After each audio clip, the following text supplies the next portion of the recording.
Look at what there is, because there is so much goodness in what there is. Because when it is time to go, and that time will come, when it is time to go, you have to be ready to go.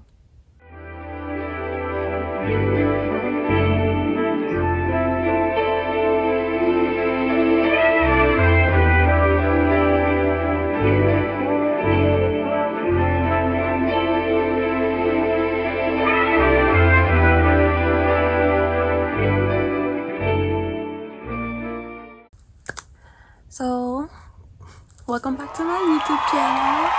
I always wanted to say that and have a good reason for saying it. So here we are. I had many ideas for this next video, and I even got my little iPad. Because I'm trying to be efficient in life, but we're not doing that. New plan, because I just got sorry for the camera moving or whatever. I'm on my bed, so we're starting from the bottom. And earlier today, well, really like 2 days ago, I had thought of one of my friends. She's currently, well, at the time of this video, she's pregnant, but sometime next week she's going to give birth. And I was just thinking about her, and I'm like, why am I thinking about her? Like, I love her, obviously that's my friend, but like, what's going on? So she told me today that she is getting evicted, like right before giving birth, like having to haul a baby and all your baby stuff and all of your stuff in your healing body, yeah, all at the same time pretty much.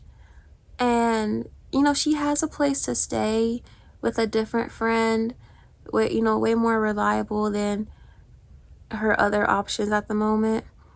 And the first thing I thought of was, I need to call or message the prayer team at church for this. And it's not like I can't do a lot anyway, but I'm thinking about it now.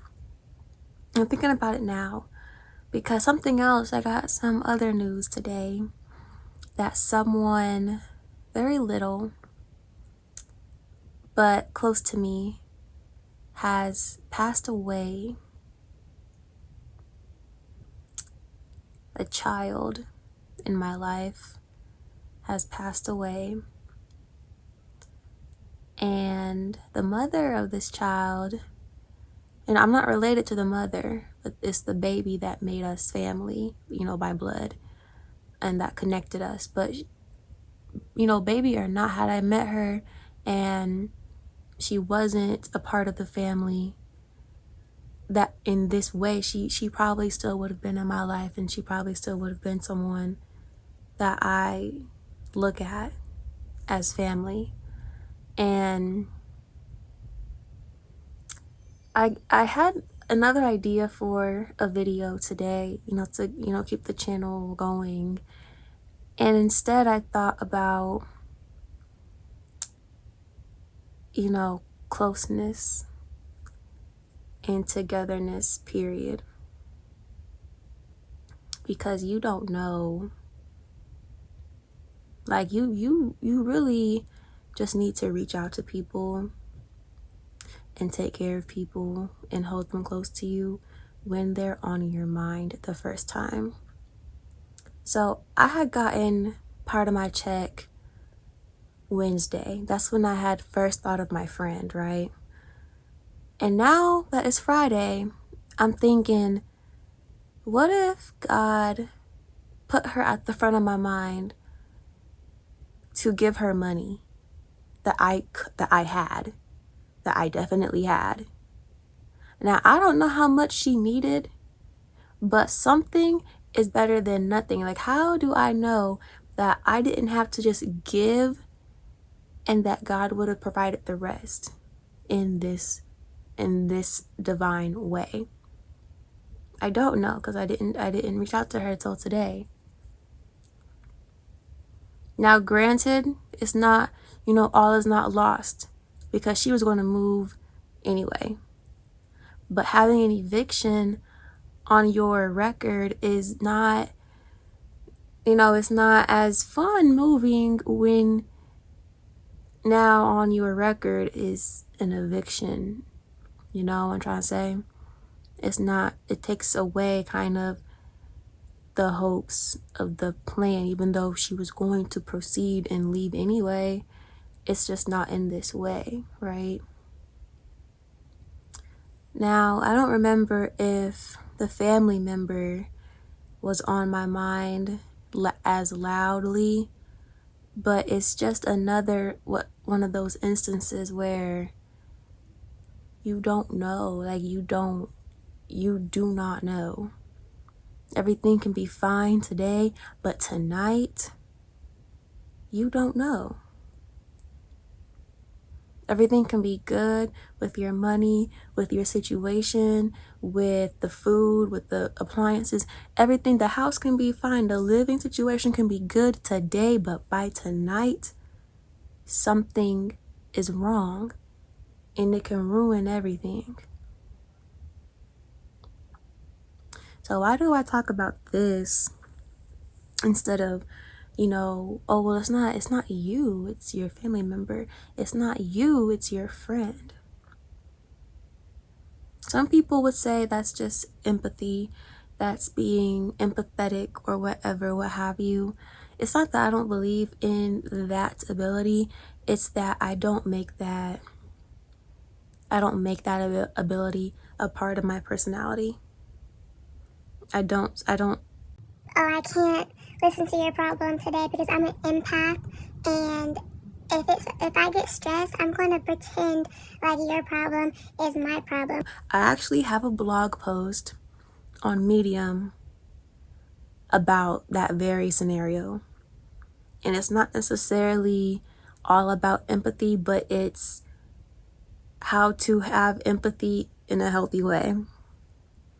So I can link that down in the description box, and we can look at that and talk more about that, because in a case like this, it is not the same as taking it in and making it about me, like, oh my gosh, my friend's getting evicted. One time or trying to somehow comfort by relating, but it ends up being, I need to also be included in this feeling of being down and hopeless. Let me relate to a time that is similar to this feeling, but not the scenario. People do that unconsciously, and I don't want the relation or to impose like that. It affects me because I love these people, not because I'm so close to them that it's happening and hitting home, but because I just love them. It's not that it's hitting home because it's happened to me. It's simply because I love this person. I love these people. I love my family. So if one of us hurts, we all hurt. If one of us hurts, we have to all be strong enough to put enough strength into this one other person. And people do not realize, and it's not even just people, I think it's just American society that does not recognize connectedness, that does not recognize togetherness. You're not taking community into consideration anymore. The whole having a village, the whole, we got all types of grandparents. Just because it's not your mom's mom does not mean that's not Big Mama. Like, we don't have that. So the whole, you're just an empath, that's what has replaced genuine community, genuine connectivity, all of that, just being a human. I want to bring that back. I want to help push that back into society, back into the minds of the young people, because it is our generation that is losing out on that. It's not that I am asking here in this video for anything, except that I want you guys to appreciate the time that you have. whether it's with someone who you love, who you're mad at today, who you don't care about today, like, oh, well, they did this to me, they screwed me over, they said this and that. I don't want that. And deep down, you don't want that for yourself either. You don't want that on your heart and on your conscience either. Forgive if you haven't forgiven yet. Be grateful for what there is, because it could be nothing. Imagine whatever it is that, oh, this laptop sucks. Imagine not having a laptop at all. And college starts next week. The fall semester starts next week. Your computer is slow. Your computer is so not updated. It's very old. It was new when you got it, but it's been 7 years now. Imagine if you had nothing. Be grateful for it. Okay, yes, you don't like your rinky-dink $2,000 a month apartment that gives you nothing, but what does it give you? It gives you a roof over your head.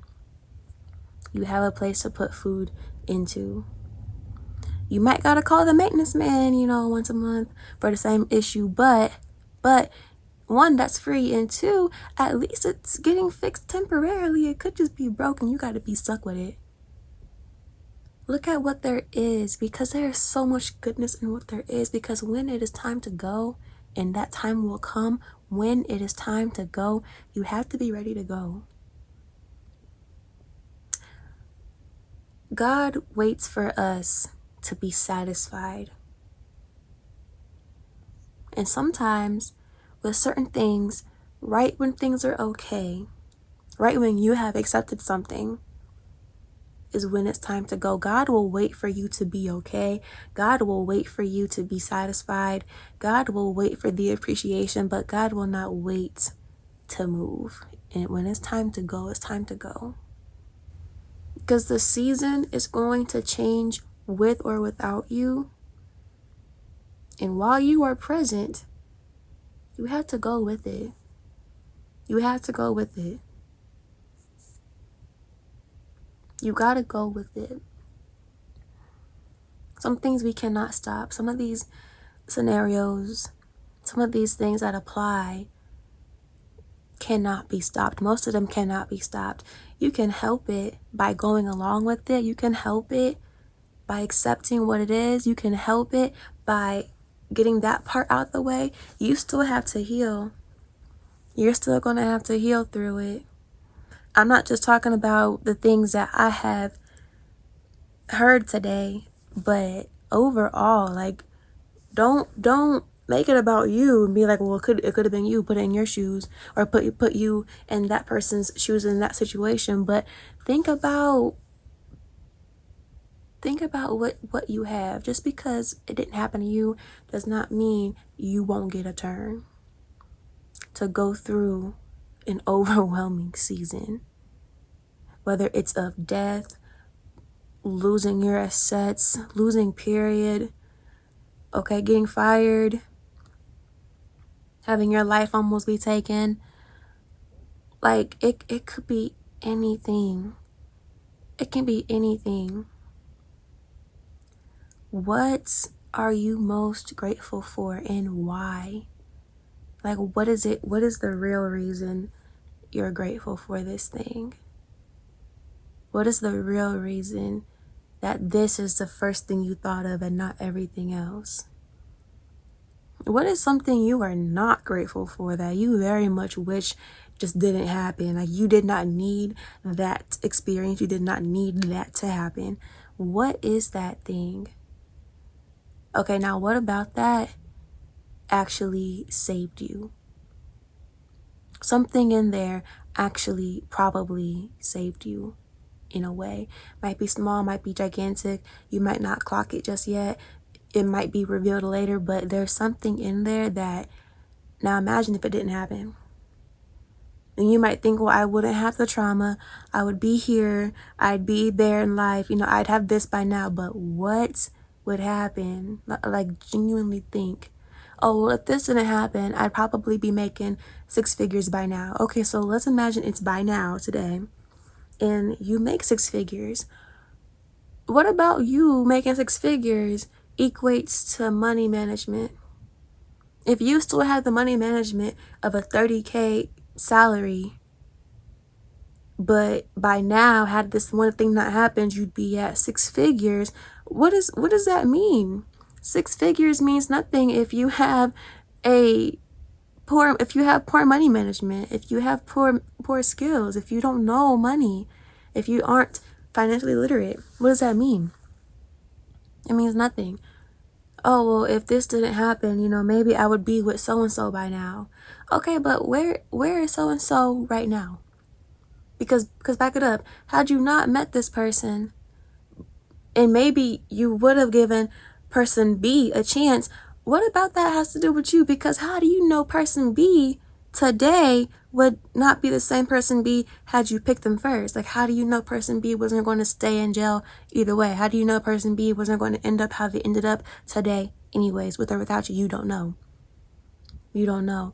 What in these scenarios that you're not grateful for, where is it that there's something truly worth being grateful for? Where is that? And why don't we ever look for those things until something detrimental happens close to us? Not close hitting home because it happened to us, but close because it could have been us. Close because it was that close. It could have been me, but it wasn't. Close because that didn't have to happen. That shouldn't have happened. So-and-so was just so happy. I just seen them posting. They were just on vacation, and then boom, this happens. Close because you see it.